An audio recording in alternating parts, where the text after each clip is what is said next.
Trapped in reflections. Last night, I couldn't sleep because the rain was drumming against my window like impatient fingers, relentless and angry. This morning, the sky was still churning, and my little town looked drowned. Streets vanished beneath slick, trembling puddles.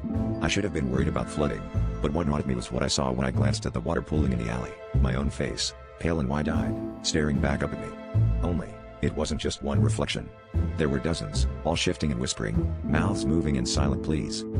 I tried to convince myself it was stress, maybe I hadn't really slept since the storms began. But every time I looked again, the puddles multiplied, and the faces became clearer. I watched one mouth form the word help. I stepped closer, heart pounding, and my own lips moved too, as if some echo of me was trapped in the water. I started making notes, desperate to keep track of reality. You are here. You are not in a puddle. You are real. But the more it rained, the more my sense of self started to blur. By the third day, I stopped going outside. Rainwater crept beneath my door, pooling on the tiles. I avoided looking down, but sometimes, when I passed a mirror, I'd catch a glimpse of my own reflection and panic, half afraid it wouldn't match the one I remembered. My phone stopped working. The only sounds were the endless rain and the faint, pleading whispers rising from every corner of my flooded apartment. Tonight, I can't help it. I kneel beside the largest puddle, seeing dozens of my faces, all of them more desperate, more real than I feel.